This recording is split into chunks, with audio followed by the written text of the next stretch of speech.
Good day, I'm Tamara McHale and this is your JIS news for Monday, November 3. Government's plans to stamp out corruption within the security forces and other organizations have been strengthened following the official opening of a polygraph center. The major organized crime and anti-corruption agency Moca's Polygraph and Vetting Center costs over $1 million and was constructed and equipped with support from the governments of the United States and Canada. Located on the grounds of the National Police College of Jamaica in Twickenham Park, St. Catherine, the Polygraph Center is the first of its kind in the Caribbean and is regarded as a center of excellence. National Security Minister Peter Bunting says it will enhance the work of Moca.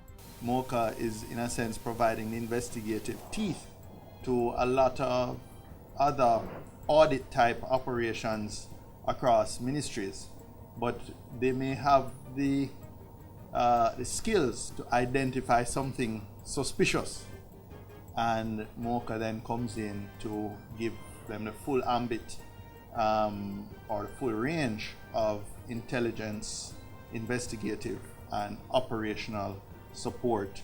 In the meantime, Minister Bunting adds that the new center will allow examiners to facilitate polygraph tests and training for local and regional jurisdictions. Moca currently has 7 accredited forensic polygraph examiners and 4 others are scheduled for training in January 2015. 10,000 grade 5 and 6 students are being given the chance to operate a business this school year.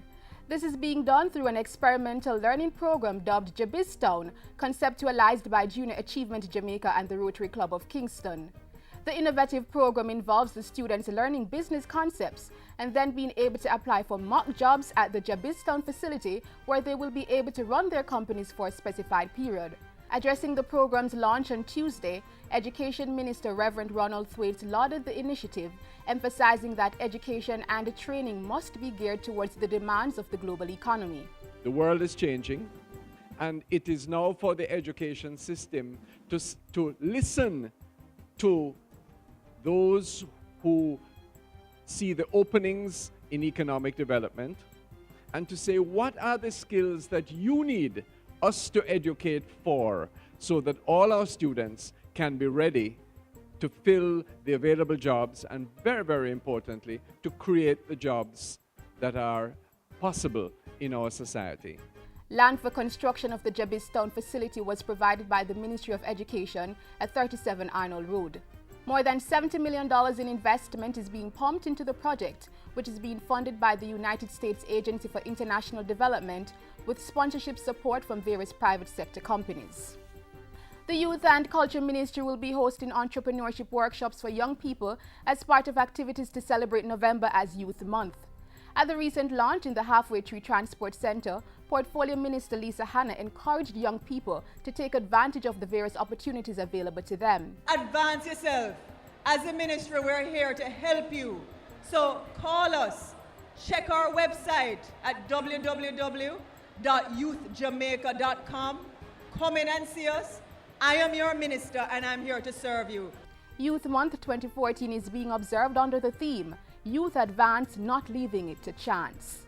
Acting Permanent Secretary in the Health Ministry, Dr. Kevin Harvey, says government is taking notes and learning from every Ebola incident, even those that turn out to be false alarms.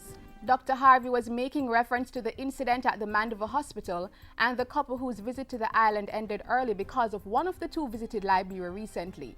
He said these were used to amend weak areas and increase public sensitization. These scares, we note that they will come and they do provide tests for our system. They help us to identify some of the gaps that we have. Dr. Harvey was speaking recently on a special televised panel discussion on the government's readiness for a possible outbreak of the Ebola virus. The National Emergency Response Mechanism is being coordinated by the Office of the Prime Minister. For further information, call 1-888-663-5683. And finally, a call is being made for greater inclusion and acceptance of persons living with HIV and AIDS, especially children who have the disease. The call was made by Ainsley Reid, coordinator of the Greater Involvement of Persons Living with HIV and AIDS unit at the National Family Planning Board. The message here for Jamaica as relates to children is that children live what they learn.